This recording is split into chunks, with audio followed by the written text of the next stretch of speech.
Olá, gente, e aí, tudo bem? Eu sou o professor Marcos de Física e hoje vou dar aqui umas dicas para vocês conseguirem resolver melhor as questões de física que vão aparecer no Enem, na dia de Ciências da Natureza. Bom, pessoal, a física é um campo de estudo muito amplo, mas em geral a gente relaciona duas grandezas. Ou a gente relaciona força com distância, ou força com velocidade, ou pressão com temperatura. Em geral, são duas grandezas. Por que eu estou dizendo isso?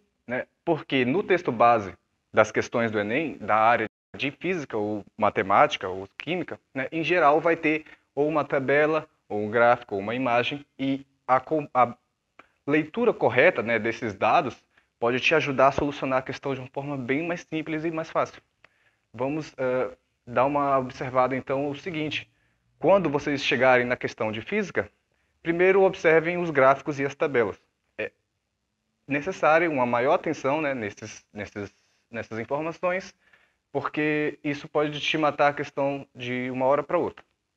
Bom, eu vou dar uns exemplos aqui rapidamente de como ler um gráfico corretamente. Bom, como eu falei para vocês, a gente vai dar uma olhada num gráfico aqui rapidamente para vocês terem uma ideia de como é uma boa leitura. Aqui a gente tem um exemplo de um gráfico onde a gente observa que na direção vertical ele nos informa a velocidade de algum corpo. Entre parênteses, em geral, está a unidade dessa grandeza. Observe que aqui V é de velocidade, porque a grandeza nos informa que é metros por segundo. E na seta horizontal, a gente observa que existe um T de tempo, no qual a unidade envolvida é o segundo.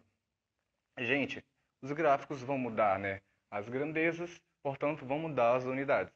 Mas é importante sempre prestar atenção, principalmente, inicialmente, nas grandezas, para a gente saber correlacionar melhor o que elas estão tentando nos informar com o enunciado da questão.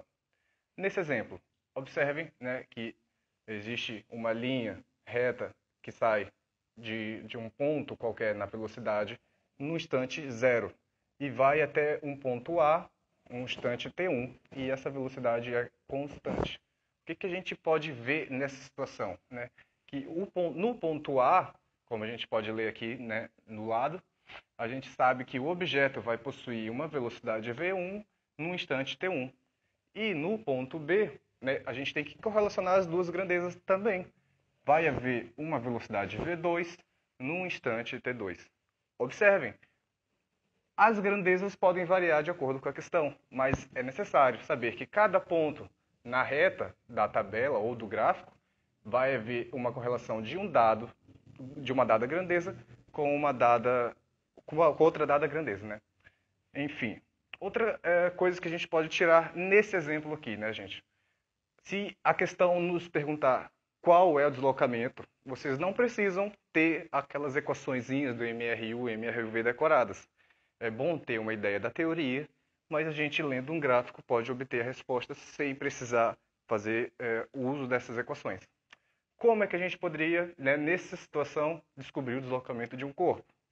Bom, olha só, o deslocamento ΔS para qualquer intervalo de tempo t depende da velocidade. Nesse caso, se nessa região, durante um intervalo 0 e t1, o intervalo de tempo 0 e t1, o corpo possui uma velocidade de v1.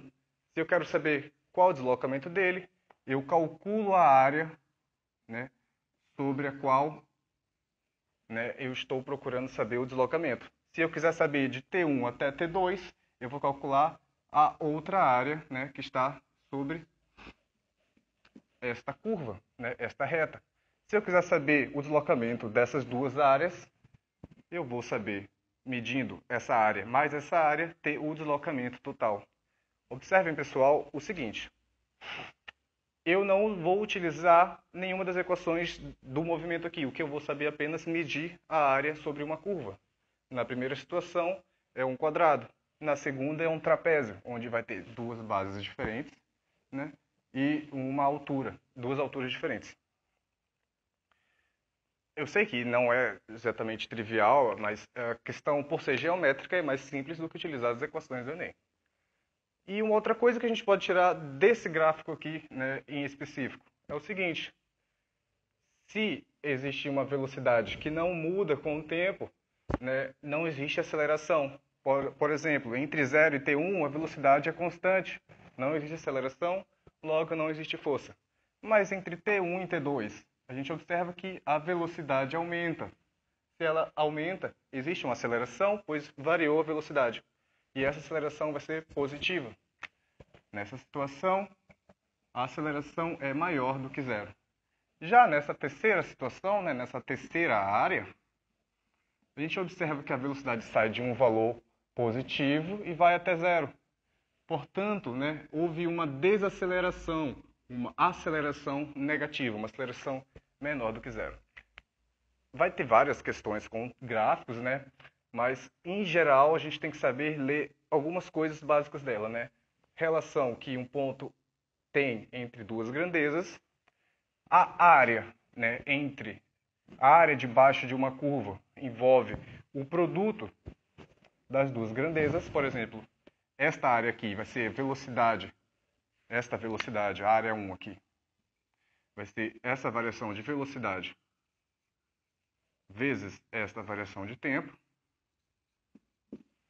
E a gente também consegue descobrir qual a unidade que a questão pede. Por exemplo, se o gráfico vai te dar, a tabela vai te dar o gráfico unidades em metros por segundo, mas o enunciado pede em quilômetros por hora, você tem que ter cuidado, né, justamente com as unidades.